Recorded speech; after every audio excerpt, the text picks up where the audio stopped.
கலைஞர் தொலைக்காட்சி நேயர்களுக்கு வணக்கம். இன்னைக்கு இந்த நிகழ்ச்சியில நம்ம எந்த டீமை பார்க்க போறோம்ன்றத நிகழ்ச்சியுடைய துவக்கத்திலே நீங்க தெரிஞ்சுக்க போறீங்க. ஓப்பனிங்கை நான் டீம் கிட்ட இருந்து தான் ஆரம்பிக்க போறேன். வணக்கம், வாழ்த்துக்கள் உங்க எல்லாருக்குமே. கோலி சோடா 2 இந்த டீமோட உங்க எல்லாருமே சந்திக்கிறதுல ரொம்பவே மகிழ்ச்சி. நிகழ்ச்சியுடைய ஸ்டார்டிங்லேயே நான் என்ன கேட்க போறேன் அப்படின்னா, உங்க உடம்புல இருக்க உறுப்புக்கள்ல உங்களுக்கு ரொம்ப பிடிச்ச ஒரு உறுப்பு எது? மூக்கு. மூக்கா? எதனால? மூச்சு முடியல சார் என்ன சொல்வீங்க? எனக்கு கண்ணு. எதனால? மேபி நான் ஒரு கேமராமேனா இருக்கிறதுனால நினைக்கிறேன். சூப்பர். பட் நம்ம உறுப்புகள்லயே சின்னதா இருக்கக்கூடிய ஒரு உறுப்பு, ஆனா அதனுடைய விஷன், அதனுடைய பயன் ரொம்ப பெருசா இருக்கும் அப்படின்னா என்ன உறுப்பு? ஐபால். ஐபால் கரெக்டா தான் சொல்லியிருக்கீங்க. கண் விழி. அவங்களுக்கு ஒரு கைத்தட்டல் கொடுக்கலாம். எல்லாருமே யோசிக்கிறோம், அவங்க டக்குனு எடுத்தோடனே கண் விழி அப்படின்னு சொல்லிட்டாங்க. அதுதான் முக்கியம். கண்ணுக்கு கருவிழி எந்த அளவுக்கு முக்கியமோ, அதனுடைய பயன் அண்ட் அதனுடைய வீரியம் எந்த அளவுக்கு பெருசோ, அதே மாதிரி தான் கோலி சோடா மாதிரியான படங்கள் தமிழ் சினிமாவுக்கு முக்கியம். அதனுடைய இம்பாக்ட் பார்த்தீங்கன்னா ரொம்ப பெருசா இருக்கும். இப்ப தட்டுங்க கைய. எஸ், கோலி சோடா மிக சிறந்த படம், நல்ல வெற்றி அடைஞ்சது. இப்போ கோலி சோடா 2 எடுத்திருக்கீங்க. ஸோ இந்த படம் மிகப்பெரிய வெற்றி அடைய எங்களுடைய வாழ்த்துக்கள். ஓகே, இந்த அரங்கத்தில் நீங்கள் எல்லாருமே எந்த அளவுக்கு நிறைவாக உட்காந்துட்டு இருக்கீங்களோ அந்த மாதிரி தான் கோலி சோடா 2 படத்துக்கும் ஆடியன்ஸ் பார்த்தீங்கன்னா நிறைவாக வரப்போகிறாங்க. அது கன்ஃபார்ம்டு அப்படின்னே சொல்லிடலாம். அதுக்கு ஸ்பெஷலான ரீசன் இருக்கும் இல்லையா? ஸோ ஒவ்வொருத்தரும் ஒவ்வொரு ரீசன் சொல்லுங்கள், எதனால இந்த படம் ஸ்பெஷல்? ஆடியன்ஸ் வெயிட் பண்ணுறதுக்கு ஒரு முக்கியமான காரணம் அந்த பேர் கோலி சோடா ஒரு பேர். அதோட பார்ட் 2 தான். அது பார்ட் 2 வருதுன்னா கண்டிப்பாக எதிர்பார்ப்பாங்க எல்லாம். கோலி சோடா படத்துடைய இம்பாக்ட் தான் கோலி சோடா 2க்கு காரணம் அப்படின்னு சொல்கிறீங்க. ஓகே, சாதாரணமாக இருக்கக்கூடிய ஒரு ரோட்டில் நடந்து போகக்கூடிய ஆளை பற்றி நிறைய பேர் அக்கறை எடுத்துக்கிறது இல்லை. கோலி சோடா 1 அந்த மாதிரி ஆளுங்களுக்கு அவங்களுடைய இந்த சொசைட்டியில் ஐடென்டிட்டி எவ்வளோ முக்கியன்றதை ரெஜிஸ்டர் பண்ண படம். ஸோ ஒரு காமன் பீப்புள் இருக்காங்க இல்லையா, அவங்களுக்கு கோலி சோடா 2ன்றது ஒரு எக்ஸ்பெக்டேஷனை க்ரியேட் பண்ணிடுச்சு ஆல்ரெடி. இது கோலி சோடா 1 பீட் பண்ணுற மாதிரி தான் இருக்கும். சாதாரண மனிதனுடைய அடையாளம் அப்படின்னு சொல்லுவீங்க. Okay, super. நீங்கள்? கௌதம் சார் ஃபஸ்ட் டைம் இதில் one of the lead character பண்ணியிருக்காரு. அது ஃபேன்ஸுக்கும் தமிழ் ஆடியன்ஸுக்கும் அது கொஞ்சம் புதுசாக இருக்கும். ஓகே, நீங்கள்? லைஃப்பில் எல்லாருக்குமே ஒரு அடி விழும். அந்த அடின்றது ரொம்ப ஆழமாக இருக்கும். அதுலேருந்து 2 வழி இருக்குது. ஒன்று சாவது, இன்னொன்று பொழைச்சி நம்ம திருப்பி சண்டை போட்டு வர்றது. அந்த சண்டை போட்டு வர்றது தான் கோலி சோடா. Wow, super. கை தட்டுங்கப்பா. சம. நீங்க சொல்லுங்க சுபிக்ஷா. கோலி சோடால ஸ்பெஷல்னா பொண்டாட்டி சாங்காகவே பார்ப்பாங்க. பொண்டாட்டி சாங் இப்போ நம்பர் 1 பிளேஸ்ல ஆயிடுச்சு. ஸோ அது ஒரு மேஜர் ரீசன். அண்ட் எல்லா விஷயமும் மூணா இருக்கும். படம் பார்க்கும்போது ஃபீல் ஆகும். அது ஸ்பெஷல். 3 hero, 3 heroine, 3 directors. ஒரு முக்கியமான விஷயம் இருக்கு, அதுவும் 3 தான். கோலி சோடா இந்த படம் வெற்றி அடைகிறதுக்கான காரணம் என்ன அப்படின்னு பார்த்தீங்கன்னா, இயல்பான நடிகர்கள், இயல்பான நிகழ்வுகள் அந்த படத்தில் இருந்தது, இயல்பான மேக்கிங். இது எல்லாமே இந்த படத்துடைய வெற்றின்னு சொல்லலாம். அதுக்கப்புறமா நீங்கள் மிகப்பெரிய இயக்குனர் ஆயிட்டீங்க, பெரிய பெரிய ஹீரோஸை வச்சு நீங்கள் படங்கள் இயக்கிட்டீங்க. ஸோ இப்போது ஒரு பெரிய இயக்குனர், எஸ்டாப்ளிஷ்டு டேரக்டராக இருக்கிறதால இந்த விஷயத்தை இப்போ நீங்கள் இந்த படத்தில் ஹேண்டில் பண்ணியிருக்க இந்த விஷயத்த பெரிய லெவலில், வேறு லெவலில் சொல்லலாம் அப்படின்றதால கோலி சோடா 2வா? நீங்கள் தான் சொல்லுங்கள். கரெக்ட் தான். என்னென்னா கோலி சோடா 1 பண்ணும்போது ஒரு 14 years old பாய்ஸ் தான் வச்சு பண்ணோம். ஸோ ஒரு கோபத்தை அளவுக்கு அதிகமாக அதில் காமிச்சிட முடியாது. ஏன்னா சின்ன பசங்க தானே, அவங்க எந்த அளவுக்கு திருப்பி அடிக்க முடியுமோ, எந்த அளவுக்கு எகிரி பேச முடியுமோ அதுதான் பண்ண முடிஞ்சுது. ஸோ அப்போ எனக்கு டைலாக் எழுதும்போது, ஷார்ட் வைக்கும்போதெல்லாம் ஏதோ கையை கட்டி போட்ட மாதிரியே ஒரு ஃபீல் இருக்கும். ஏன்னா கொஞ்சம் அளவு தாண்டிட்டாலும் இந்த சின்ன பசங்க எப்படி இவ்வளோ பண்ணுவாங்க அப்படின்னு கேள்வி வந்துடும். அது படத்துக்கே வேஸ்ட் ஆகிடும். கொஞ்சம் குறைச்சி பேசிட்டாலும் அந்த இம்பேக்ட் ஆடியன்ஸ் வராமல் போயிடும். ஸோ அந்த பேலன்ஸை பிடிக்கிறது ரொம்ப கஷ்டப்பட்டேன். ஸோ அப்போவே டிசைட் பண்ணேன், இந்த கோவத்தை ஃபுல்லாக எந்த தடையும் இல்லாமல் எக்ஸ்போஸ் பண்ணுற மாதிரி ஒரு படம் பண்ணணுன்ட்டு. ஸோ நீங்கள் சொன்னது 100% கரெக்டான பாயிண்ட். அதுக்காக தான் வளர்ந்த பசங்களை கோலி சோடா 1 அடுத்த லெவல் ஆஃப் எமோஷன்ஸ் வச்சு இந்த படம் பண்ணியிருக்கோம். யார் மேலே அந்த கோவம்? எதனால இந்த கோவம் தெரிஞ்சுக்கலாமா? யார் மேலேயும் கிடையாது. எளிய மனிதர்களோட கோபம் இப்போ நாளுக்கு நாள் வளர்ந்துக்கிட்டே இருக்குது. நம்ம வலியவர்கள் கோவத்தை அட்லீஸ்ட் அவங்களுக்கு மேலே இருக்கவங்கள்ட்ட காட்ட முடியலன்னா கூட சுற்றி இருக்க யார்ட்டையும் ஒருத்தர்கிட்ட காமிக்க முடியும். பட் எளிய மனிதர்களோட கோபம் சேர்த்து வைக்கப்பட்டு கொண்டே இருக்கிறது. என்றைக்கோ ஒரு நாள் அது பயங்கரமாக வெடிக்கும். இயல்பான மனிதர்களோட, விளிம்பு நிலை மனிதர்களோட கோபத்தை அவங்க எப்படி ஜெயிக்கிறாங்க, ஒருத்தனோட அடையாளம் எவ்வளோ முக்கியம். ஏழையாக பிறந்தவங்க ஏழையை தான் சாகணுமா அப்படின்ற கோபம் தான் இந்த படம். Now Yasaki brother, tell me what is your character? இது ஓகேவா? என் கேரக்டர் எப்படின்னா வந்து படத்தில் வந்து நான் ஒரு பேஸ்கெட் பால் பிளேயர். கோல்ஸோட 1 பார்த்தோன்னே எனக்கு அந்த மாதிரி படம் ஏதாச்சும் பண்ணணும்னு தோணுச்சு. அப்போ எப்படியோ மீட் பண்ணிட்டீங்க. நீங்கள் சொல்லுங்க வினோத், உங்கள் கேரக்டர். 2ல் என் கேரக்டர் வந்துன்னா ஆட்டோ சிவான்னு சொல்லிட்டு ஒரு கேரக்டர் ப்ளே பண்ணியிருக்கேன். என்னென்னா ஆட்டோ டிரைவர்ஸ் மேலே நம்ம யூஸ்வலாக கோவம் இருக்கும். மீட்டர் போட மாட்டாங்க, ஒரு சில மீட்டர் போட மாட்டாங்க, எக்ஸ்ட்ரா கேட்பாங்க, மூஞ்ச சிடிச்சுன்னு வச்சு வேலை செய்வாங்க. அதெல்லாம் இல்லாமல் ஆட்டோ டிரைவர்னால் அப்படி இல்லாமல் டோட்டலாக எப்படியும் இருக்கலாம் அப்படின்னு சொல்லிட்டு மாற்றுற மாதிரி ஒரு கேரக்டர். இதுக்கோட இன்ஸ்பிரேஷன் வந்து யாருன்னா ஆட்டோ டிரைவர் அண்ணாதுரைன்னு சொல்லிட்டு ஒருத்தர் இருக்கார். அவள் தான் இந்த கேரக்டரோட இன்ஸ்பிரேஷன். ஸ்டண்ட் பற்றி நம்ம அப்புறமா பேசலாம் சார், கோவப்படாதீங்க.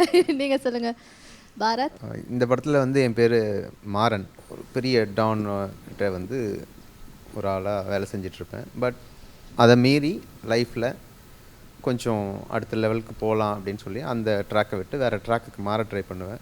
பட் அதை மாற விடாமல் சில தடங்கல்கள் வரும்போது அதை எப்படி மீறி நண்பர்களோட கை கோர்த்து ஜெயிச்சு வரோன்றது விஷயம். அந்த மாதிரி தான். சூப்பர். ஸோ ரக்ஷிதா, நீங்கள் சொல்லுங்கள் உங்களுடைய character. So my character name is Abhinaya. She's a very simple innocent girl. And அவளுக்கு எல்லா உலகமே தாத்தா தவிர ஒன்றுமே இல்லை. And she wants to do well in life. She wants to go for job after education. அதுக்கப்புறமா she faces lot of troubles getting a job. So அதை எப்படி ஃபேஸ் பண்ணுவா and how she fulfils it. So that's all is my role. அந்த மாதிரி. நீங்கள்? என் character name Inbavalli. Innocent Inbavalli. Innocent வேற இன்பமாக இருக்கு. நான் கோலி சோடாக்காக எந்த ஒரு ஹோம்ஒர்க்கும் பண்ணல. நான் ஃபஸ்ட்டு கேட்கும் போது அதெல்லாம் எதுவுமே தேவையில்லை. அது மட்டும் இல்லை, நான் எப்போவுமே அவர் கையில் இந்த பேப்பர் வச்சுட்டு டைலாக் எழுதிட்டு பார்த்ததே இல்லை. அங்கே ஸ்பாட்டில் போய் நாங்கள் சும்மா பேசிகிட்டு இருப்போம், அதான் ஷார்ட்டில் இருக்கோம். ஸ்ட்ரகிள்னு பார்த்தா ஸ்ட்ரகிள் கேர்ள்ஸ்க்கு கிடையாது, அவங்களுக்கு ஸ்ட்ரகிள் இருக்குது, நாங்கள் அந்த ஸ்ட்ரகிளே சப்போர்ட் பண்ணுவோம். Okay okay nice. ஸோ நீங்கள் சொல்லுங்கள் ரஷ். என்னோட கேரக்டர் பேர் மதி படத்தில். It's a very ordinary girl. ஆனால் she has got a bit of extraordinary. The way she looks is not very normal. அப்போ வந்து ஒரு கிரே ஐஸ் இருந்த ஒரு மூக்குத்தி எல்லாம் போட்டு ஒரு தமிழ் பொண்ணு மாதிரி. பட் அவளை her actions are extraordinary. அவளை வந்து the will power, the strength is very nice. So அது வந்து it's a character that showcases a lot of emotions throughout the வந்து and how she joins with Oli and what happens is what the character goes around with.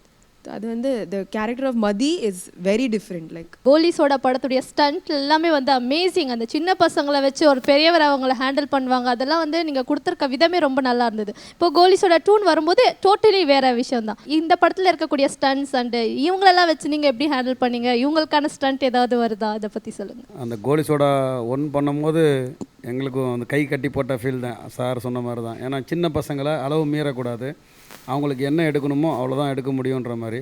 So நிறைய action டைரக்டர்னும் போது நிறைய அவர் சொல்லும் போது இது இப்போ சேர்க்கலாம் அது சேர்க்கலான்னும் போது என்ன இவ்வளோ தான் பண்ணணும் மாஸ்டர் தான் அந்த கதைக்கு அப்படின்னு எனக்கு கண்ட்ரோல் பண்ணிட்டே இருப்பார். திருப்தியாக ஆக மாட்டார். ஒரு சீக்வன்ஸ் சொல்லிட்டோம் அதை எடுத்து கொடுத்துருவோம் அப்படிலாம் கிடையாது. அதில் வர ஒரு சின்ன சின்ன எக்யூப்மெண்ட்ஸு கூட அவர் 10 வாட்டி அவர்கிட்ட காட்டி அது பிடிச்சிருக்கணும். ஸோ டிஃப்ரெண்ட்டாக எதிர்பார்ப்பார். புதுசாக இருக்கணும் நிறைய ஹோம்ஒர்க் பண்ணி தான் பண்ணுவோம். எல்லோரும் சொல்கிற மாதிரி நாங்கள் அப்படி கிடையாது. கண்டிப்பாக ரிகல்சர்னு கண்டிப்பாக நாங்கள் ஒரு ஷூட்டிங் முன்னாடியே ரிகல்சர் பண்ணி இப்படி ஃபைட் தான் எடுக்கணும்னு சின்ன சின்ன விஷயம் கூட பார்த்து எடுப்போம். ஸோ பெரிய பசங்களை வச்சு நாங்கள் பண்ணுறோம் அப்படின்னு சொல்லும்போது 3 ஹீரோக்கள் எங்களுக்கு மாட்டினாங்க. நல்லா எல்லாருமே திறமையாக பண்ணியிருக்காங்க. நீங்கள் படம் பார்த்தீங்கன்னா தெரியும். இது எனக்கு இன்னொரு சாட்டிஸ்ஃபை. அதாவது சின்ன பசங்களை வச்சு எடுத்ததோட இது இன்னும் அதிகமான ஒரு திருப்தியான இருந்தது. படம் ஆரம்பிக்கும் போதே நான் மாஸ்டர் கூப்பிட்டு கதை சொல்லிட்டு இந்த படத்தில் நமக்கு இருக்க சேலஞ்ச் என்னன்னா கோலிசோட 1ல் வந்து ஒரு 5 சின்ன பசங்க ஒரு 20 பெரிய ஆளுங்களை எப்படி அடிக்கிறாங்கன்றது தான் அதில் இருந்த சேலஞ்ச். இதில் வந்து இந்த லாஸ்ட் 20 மினிட்ஸ் தான் சேலஞ்ச். என்னென்னா போர் அடிக்கக்கூடாது. ஒரு ஃபைட்டு ஒரு 3 பேர் சேர்ந்து அடிக்கிறாங்க, ஓகே, எவ்வளோ நேரம் அடிக்கிறத பார்க்க முடியும்? 20 மினிட்ஸ்க்கு அடிக்கிறது தான் கதை. அதை வந்து வேறு எமோஷனல் லெவலில் நீங்கள் ப்ளே பண்ணணும்னு சொன்னோம்.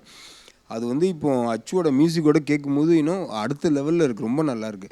இந்த படம் முடிஞ்ச உடனே கண்டிப்பாக 2 பேர் வந்து வெளில வரும். ஒன்று வந்து மாஸ்டர், இன்னும் அச்சு. அந்த அச்சு வந்து லைக் மிகப்பெரிய இசை குடும்பத்திலேருந்து நீங்கள் வந்திருக்கீங்க. மிகப்பெரிய இசையமைப்பாளராக நீங்கள் கூடிய விரைவில் ஆகணும். அதுக்கான நேரமும் உங்களை சீக்கிரமாக தேடி வரும். ஏன்னா அந்தளவுக்கு யூஆர் டேலண்டட். உங்களுடைய ப்ரீவியஸ் மூவிஸுடைய சாங்ஸ்லாம் நாங்கள் கேட்டிருக்கோம். மலையாளம், தெலுங்கு அண்ட் தமிழ் 3 லாங்குவேஜ்லேயும் நீங்கள் தொடர்ந்து படங்கள் பண்ணிகிட்ருக்கீங்க. எப்படி கோலிஸோட 2ஓட நீங்கள் கனெக்ட் ஆனீங்க அச்சு? இனிஷியலாக வந்து சார் அப்ரோச் பண்ணும்போது டெமோஸ் இந்த மாதிரி சிச்சுவேஷன்ஸ்லாம் பண்ணி டெமோஸ் காமிச்சிருந்தேன். பயங்கர பயம், எப்படி கனெக்ட் ஆகுமா ஆகாதா. நான் கொஞ்சம் வேக்கியாக பண்ணுவேன் சாங்ஸ்லாம். ஏன்னா வந்து மற்ற மியூசிக் டைரக்டர்ஸ் என்ன பண்ணுறாங்க எனக்கு தெரியாது, கேட்டுக்கூடதில்ல. எனக்கு பயமாகவே இருந்தது. ஃபோன் பண்ணிவிட்டு சார் வர வந்து மீட் பண்ணுங்க அப்படின்னாரு. அப்போவே எனக்கு வேர்க்க ஆரம்பிச்சிச்சு, என்னடா இது ரொம்ப கேவலமாக இருக்கு போல இருக்கு அப்படின்னு சொல்லிட்டு, என்னங்க எல்லா சாங்ஸும் முடிச்சிட்டிங்க எவ்வளோ சீக்கிரமாக அப்படின்ட்டாரு. எனக்கு அப்படியே வந்து அவர் வேறு மாதிரி சொல்லியிருந்தாலும் கண்டிப்பாக ஹார்ட் அட்டாக் வந்திருக்கும். தி approach was very very easy. And அவருக்கு என்ன வேணுமோ வந்து சார் சொன்ன மாதிரி ஆப்டாக இருப்பார். அதாவது ஒரு சாங் வந்து நம்ம சுச்சுவேஷன் சொல்லுவோம், அவங்க ஒரு 2 டியூன் கொடுப்பாங்க, அப்புறம் அதை பிடிச்சி அப்படியே போய் லிரிக் எழுதி பார்த்து அப்படி தான் ஒரு சாங் முடியும். அதுக்கப்புறம் சரி அடுத்து டுவேட் இப்படி. இவர்கிட்ட கதை சொல்லி ஒரு ஹார்ட்லி ஒரு 1/2 hour தான் சொல்லியிருப்பேன்ல. ஆக்சுவலாக அவ்வளோதான் இருந்துச்சு அப்போ கதை. ஒரு 1/2 hour தான் சொன்னேன். வீட்டுக்கு போனார், வாட்ஸ்அப்பில் அனுப்பிச்சிட்டே இருக்காரு. என்னடா அது ஒரு 5-6 டியூன் அனுப்பிச்சிட்டாரு. சரி 6ம் ஒரு சாங்குக்கான 6 டியூனான்னு பார்த்தா இல்லை 6 டிஃப்ரெண்ட் டியூன். எனக்கு என்ன பண்ணுறேன்னே தெரியல, எனக்கு பயமாயிருச்சு. இவ்வளோ ஃபாஸ்ட்டாக எப்படி ஒருத்தர் ஒர்க் பண்ண முடியும், இது வந்து என்னது எனக்கு புரியவே இல்லை. அதுக்கப்புறம் அந்த சாங்கை வந்து நான் அதை பற்றி கால் எடுக்காமலே இருந்தேன். பாலாஜி சக்தியில் வந்து எனக்கு நல்ல பழக்கம். ஒரு நாள் சும்மா அவருக்கு வந்து காரில் கனெக்ட் பண்ணி போட்டேன். அவர் கேட்டு உடனே அச்சு நம்பர் கூட ஃபோன் பண்ணி அவர் அச்சு என்னது இவ்வளோ நல்லா இருக்குது, நான் எப்படி உங்களை மீட் பண்ணாமல் போயிட்டேன், எப்படி இவ்வளோ நாள் உங்களை பார்க்காம போயிட்டேன். ஒரே அப்புறம் தான் ஓ நல்லா இருக்கு போல இருக்குடா. சரி ஓகே. 4 சாங்கும் ஒரே நாளில் ஃபைனல் ஆச்சு. மியூசிக் இன்ஸ்ட்ருமெண்ட்டில் இருக்கிற சவுண்ட் தான்ட்டு இல்லை, வேறு சில சவுண்ட்லாம் எடுத்து ப்ராசஸ் பண்ணி யூஸ் பண்ணியிருக்காரு ரெக்கார்டிங்கில். ரொம்ப நல்லா க்ரியேட்டிவாக பண்ணியிருக்காரு. அண்ட் ட்ரெய்லர் வந்து இப்போ நல்ல ரீச், கோலிசோடா 2 ட்ரெய்லர் வந்து நல்ல ரீச். அந்த கிரெடிட் வந்து 100% அச்சுக்கு தான். ஏன்னா அச்சு தான் அதை டிசைன் பண்ணி இப்படி ஒரு விஷயமா ஆக்கி இதுக்கு நீங்கள் விஷுவல் கட் பண்ணுங்கன்னு கொடுத்ததே அவர் தான். ஸோ அந்த கிரெடிட்டும் அச்சுக்கு தான். படத்தில் பார்த்தீங்கன்னா நீங்களே வந்து ஒரு 3 பரிமாணங்கள் இருக்கீங்க அப்படின்னு சொல்லலாம். இயக்குனர், சினிமாட்டோகிராஃபர் அண்டு ஸ்கிரிப்டும் நீங்கள் தான் வந்து பண்ணியிருக்கீங்க. அந்த 3 பரிமாணங்களில் யார் ஹைலைட்டாக எங்களுக்கு வந்து தெரிவாங்க? இப்போ நான் ஜென்ரலாக படம் முடிச்சோன்னு நம்ம ஃப்ரெண்ட்ஸ்க்கு போட்டு காமிப்பேன், டைரக்டர்ஸ்க்குலாம்.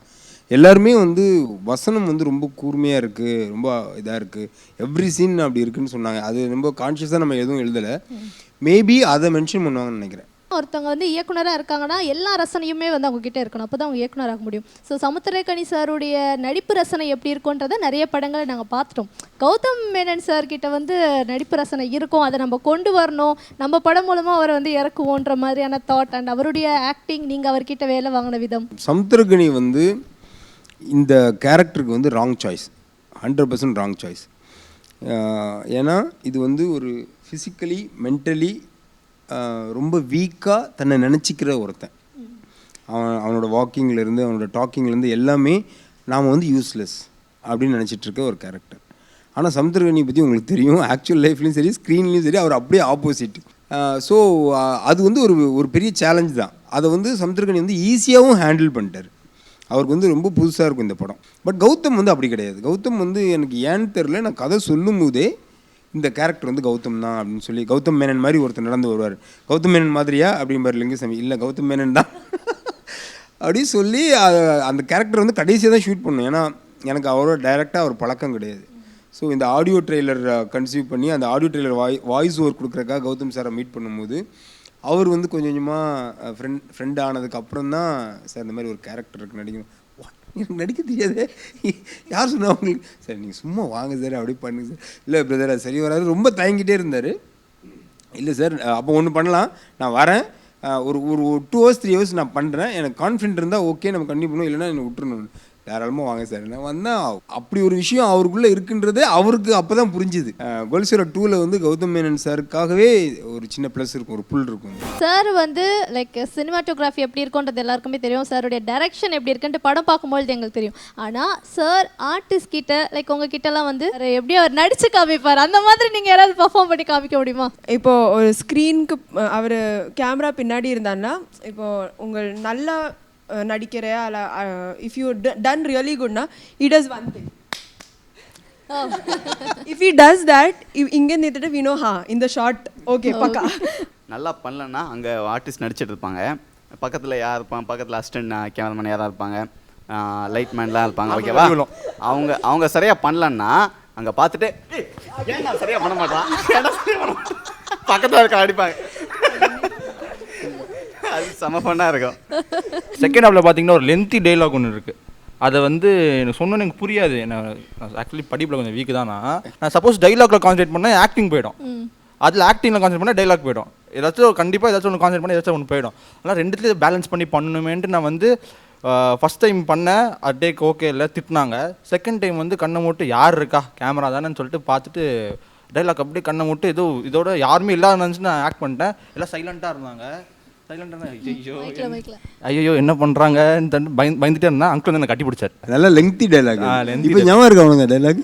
இருக்கு அங்கிள், சொல்லு பார்க்கலாம். அப்போது வேறு எது முடிவு பண்ணும், ஜாதியும் மதமுமா? இந்த ஜாதி அந்த ஜாதின்னு ஒதுக்கிறீங்க. அந்த ஜாதியில் வந்து பிறகு நான் ஆசைப்பட்டேன். யாரோ செஞ்ச தப்புக்கு நீ செஞ்ச தப்புக்கு நான் என்னையா பண்ணுவேன்? அந்த காலத்துலலாம் எல்லாம் ஒன்றா தாங்க இருந்தாங்க. வசதிக்காக காவலை நீ பார்த்துக்க, கோயிலை நீ பார்த்துக்க, விவசாயத்தை நீ பார்த்துக்கன்ட்டு பிரித்து கொடுத்தாங்க. விவசாயிங்கள்லாம் வயல் வேலைக்கு போயிட்டு திரும்பி வரும்போது காலில் ஒரே சேராக இருக்கின்றதுக்காக சாமியை கோயிலுக்கு வெளியே நின்று கும்பிட்டு போனாங்கண்ணே. அதுவே பழக்கப்படுத்தி ஒரு கட்டத்தில் கோயிலுக்குள்ளே போனால், தம்பி நீலாம் கோயிலுக்குள்ளே வரக்கூடாது, உன் பாட்டனும் தாத்தனும் கோயிலுக்கு வெளியே தான் நின்று சாமி கும்பிட்டான், நீயும் அப்படியே நின்று சாமி கும்பிட்னாங்க. உழைக்கிறதுலாம் நாங்களாம், சொர்ணது மட்டும் அவங்களாண்டு. அன்றைக்கே பாட்டை அந்த போட்டுன்னு அந்த எட்டி வந்து கதை ஓட்டுருந்தான்னு வைங்க, நம்மளுக்கான கதவு என்னைக்கோ திறந்துருக்கோண்ணே. இதெல்லாம் விட்டுட்டு அவங்க சொல்கிறதுக்கெல்லாம் கையை கட்டான் சரிக சாமின்னு சொன்ன பாருங்க, அதானே தப்பு. வாவ், கலக்கிட்டீங்க பரத், வாழ்த்துக்கள், சூப்பர் சூப்பர். நீங்கள் சொல்லுங்கள் ரஷிகா. ஸோ ஸ்பாட்டில் எக்ஸ்பிளைன் பண்ணிட்டு இருந்தாங்க ஒரு சீன் பற்றி. அண்ட் சரியாக வரல, நான் ரியாக்ஷன் சரியாக கொடுக்கலன்னு, உன்னெல்லாம் மண்டேலே கொட்டணும்னு அப்படி கொட்டிட்டு சொன்னாங்க. ஸோ அது மண்டேல கொட்டினா எவ்வளோ ஹாப்பி. அவருக்கு கரெக்டாக நான் பண்ணிட்டேன்னா திட்டது இல்லை, நான் கரெக்டாக பண்ண நினச்சிட்டு இருப்பேன். அந்த சீனு கரெக்டாக இருந்துச்சுல அப்படின்னு கேட்பேன், எதுவுமே சொல்ல மாட்டார்.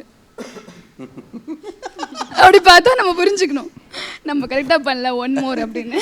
பரவாயில்ல, ஓகே ஆகிறதுக்கும் ஒரு ரியாக்ஷன் இருக்கு, ஓகே இன்னொரு ரியாக்ஷன். இந்த மாதிரி தான் இது ஒன்று. அதுக்கப்புறம் டப்பிங்ல நல்லா பண்ணா அதுக்கு ஒரு ரியாக்ஷன் புரிஞ்சிடும், அவ்வளோதான். யாரெல்லாம் பாடியிருக்காங்க, யாரெல்லாம் எழுதியிருக்காங்க பாடல்களை? நான் ஒரு 2 பாட்டு பாடியிருக்கேன். தீபக், மகாலிங்கம் சார், அதுக்கப்புறம் அவங்களோட சேர்ந்து ஒரு 5 பேர் சேர்ந்து பாடின ஒரே பாட்டு ஒன்று இருக்குது. எல்லாருமே சேர்ந்து ஒரு 8 பேர் பாடின மாதிரி ஒரு பாட்டு இருக்குது, அது ஒரு பாட்டு. கார்கி ஒரு சாங் எழுதியிருக்காங்க. அண்ட் அமுதவன் வந்து மற்ற சாங்ஸ் எழுதியிருக்காரு. பொண்டாட்டி வந்து மணி அமுதவன் எழுதினது. Yeah, the rest will see. Both are you know, Mani Amudhavan sir முன்னாடி ஒர்க் பண்ணியிருக்காங்க. And Karky it's like rapport. ஏன்னா நான் முன்னாடி கார்கிட்ட ஒர்க் பண்ணியிருக்கேன். And Karky songs also come out really well. சரி, நீங்கள் வந்து 2 பாட்டு பாடியிருக்கீங்கல்ல, நீங்கள் பாடின பாட்டுலேருந்து ஒரு பல்லவி. இப்போ நான் ஒன்று கேட்குறேன், நான் ஒரு பாட்டு பாடிட்டேன், நான் மியூசிக் டைரக்ஷன் பண்ணிட்டேன், நான் இவங்களுக்காக தானே பண்ணேன், இவங்க தானே எனக்கு பாடணும் அப்போ அப்படின்றீங்க? இல்லை, நீங்கள் பாடினா அவங்க ஆடுவாங்க. சரி, எனக்கு அவங்க எல்லாம் பாட்டுவோம் சார், நீங்களாம் பாடணும். எல்லாம் சேர்ந்தே பாடுங்க. அத்தோர பேரழகி எங்க நீ வந்தழகி, உன்னை பார்க்குற நான் உணர்றேன் உன் காதல, ஆத்தாடி ஆட்டுக்குட்டி நான் போடு சோப்பு கட்டி, போல மணக்குற என்ன இழுக்கிற நீ போகையில, அரும்பாத மீசைய நீதான் முறுக்கிய திரிய வச்ச, விளங்காத ஏதோ ஒன்றுதான் நீ விளங்க வச்ச, என் பொண்டாட்டி நீ தாண்டி செல்ல குட்டி தாண்டி, என் மனசில் மனச இப்போ சோடி சேர்க்கிறியே. சார், இவங்க எல்லாரும் சேர்ந்து இந்த பாட்டை பாடினாங்க. ஆக்சுவலி இந்த பாட்டை எப்படி இருக்குன்றதை தயவு செஞ்சு நீங்க பாடி காமிங்க.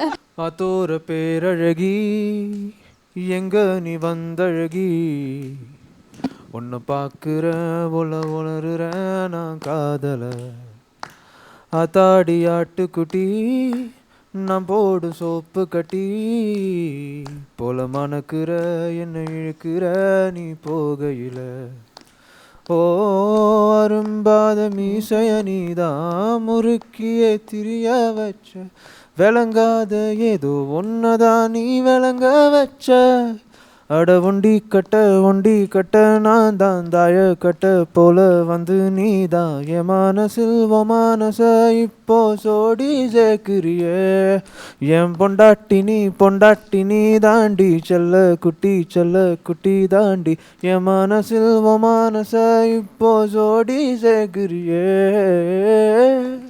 சூப்பர். நீங்க சொல்லுங்களேன் மாஸ்டர், உங்ககிட்ட சார் வந்து எப்படி எக்ஸ்பிளைன் பண்ணுவார் அந்த சீனை பத்தி, இந்த ஷார்ட் பத்திலாம்? 58 படம் பண்ணிட்டேன் மாஸ்டர். வெளிப்படம் பண்ணும்போது எனக்கு கொஞ்சம் ஜாலியாகவே இருக்கும். இங்கே வந்தால் வந்துட்டு ரொம்ப அதாவது பயங்கரம் ஒரு டெடிகேஷனாக இருக்கணும். இதுதான் ஒரு சின்ன டூல்ஸ் இருந்தால் கூட இது எந்த படத்துலையும் இருக்கக்கூடாது, இந்த அடி எந்த படத்துக்கும் இருக்கக்கூடாது, புதுசாக இருக்கணும், பட் அது இந்த படத்துக்கு ஓட்டி இருக்கணும். ஸோ கதையோடு வரணும்னு சொல்லி ஒரு மோல்ட் ஆக்கிடுவார் என்ன. இவங்கள வேலை வாங்குற ஃபீலே எனக்கு இருக்கும். பட் அந்த ஃபைட்டு அந்த படத்துக்கு தான் அவ்வளோ ஒர்க் பண்ணுவோம். இருந்தாலும் அந்த பயம் இன்னமும் அவர்கிட்ட அப்படி தான் இருக்கும். அதனால தான் ஒரு படத்துக்கும் நாங்கள் டிஃப்ரெண்ட்டாக அந்த ஃபைட்டை கொடுத்துட்டே இருக்கோம். கோலி சோடாவாக இருக்கட்டும், அப்புறம் 10ன்றதுக்குள்ளே கடுகு, எல்லா ஃபைட்டுக்கும் ஒரு வேறு டோன் கொடுத்துட்டே இருக்கிற காரணம் என்னென்னா அவர்கிட்ட இருக்கிற அந்த ஸ்டைல் தான். இப்படி தான் வேணும் அப்படின்னு மாட்டார். இன்னும் நிறைய எதிர்பார்ப்பார். நாங்கள் கொடுத்துக்கிட்டே இருப்போம். அதில் ஒரு பெட்டர் ஒன்று எடுத்து பண்ணுவார். ஸோ அதனால அவரும் எனக்கும் நல்ல ஒரு அண்டர்ஸ்டாண்டிங். ஸோ இந்த படத்தை பற்றின நிறைய விஷயங்கள் இன்றைக்கி எங்கள் கூட நீங்கள் ஷேர் பண்ணிக்கிட்டீங்க. கோலி சோடா அந்த படமே மிகப்பெரிய வெற்றி அடைந்தது. அதை விட ஒரு மிகப்பெரிய வெற்றியை கோலி சோடா 2 படம் அடையணும். நீங்கள் ஒவ்வொருத்தருமே அடுத்தடுத்த லெவலுக்கு வேறு லெவலுக்கு போகிறதுக்கு எங்களுடைய வாழ்த்துக்கள். படம் வெளிவந்தோடனே டெஃபினெட்லி இது ஒரு வெற்றி படமாக தான் அமையப்போகுது. உங்கள் எல்லாருக்குமே கலைஞர் தொலைக்காட்சி சார்பாக மிக சிறந்த வாழ்த்துக்கள். நன்றி and thank you so much for this wonderful meet and chat. Thank you.